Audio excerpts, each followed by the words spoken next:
जब भी सच्ची मोहब्बत का ज़िक्र होता है, हीर रांझा का नाम अनायास ही हमारे ज़हन में आ जाता है। इश्क में ख़ुद को फ़ना कर देने वाले हीर और रांझा की रूह से खुदा की इस इनायत प्रेम को कोई अलग नहीं कर पाया। तमाम मुश्किलों और दर्द के बावजूद सच्चे प्रेम के पर्याय बन चुके इन प्रेमियों ने कई प्रेमी जोड़ों को इस डगर का रास्ता दिखाया और बताया कि सच्चा प्रेम कोई खेल नहीं, बल्कि एक आग का दरिया है जिसमें डूब कर ही जाना है। आज हम आपके लिए इन्हीं हीर रांझा की अमर प्रेम कहानी प्रस्तुत करने जा रहे हैं।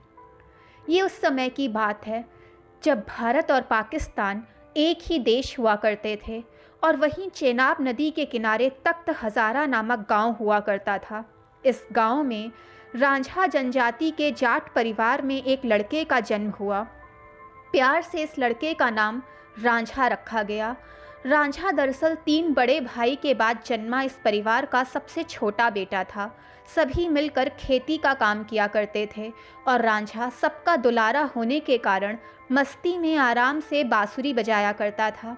समय बीतता गया, रांझा बड़ा हो गया और उसकी किस्मत ने करवट ली। सभी भाइयों की शादी हुई और घर में गृह कलेश बढ़ता गया।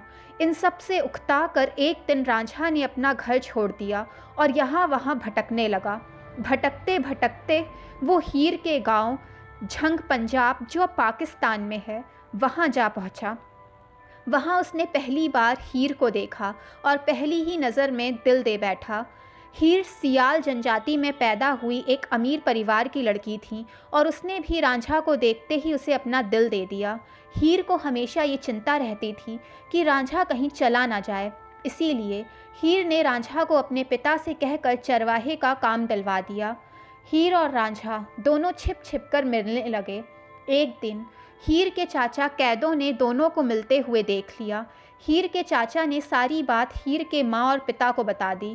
ये सुनकर हीर के माता पिता ने सेदा खेड़ा नामक युवक से हीर की मर्जी के खिलाफ उसकी शादी तय कर दी। इस घटना के बाद रांझा दुखी होकर कनफटे समुदाय के फ़कीर से गुरु दक्षिणा लेकर फ़कीर बन गया और गांव-गांव गीत गाता भटकने लगा। एक दिन अचानक वो हीर के ससुराल जा पहुंचा और उसकी मुलाकात हीर से हुई। एक दूसरे की मनोव्यवस्था देखकर दोनों ने वहां से भाग जाने की सोची। हीर और रांझा काफ़ी हद तक भागने में कामयाब भी हो गए, लेकिन स्थानीय राजा ने अंततः दोनों को पकड़ लिया। तमाम इम्तिहान लेने के बाद राजा को ये एहसास हुआ कि हीर रांझा एक दूसरे के लिए बने हैं।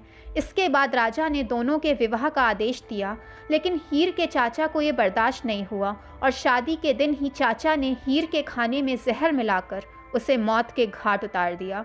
जब ये बात रांझा को पता चली तो उसने भी उस जहर वाले खाने को खाकर अपनी जान दे दी। आज भी दोनों की याद में वहाँ मज़ार मौजूद है, जहाँ लाखों लोग अपने मन से सुखी जीवन की कामना के लिए जाते हैं। दोस्तों, कहानी पसंद आए तो चैनल को लाइक, सब्सक्राइब एंड शेयर करें ताकि चैनल की नोटिफिकेशंस आपको मिलती रहें।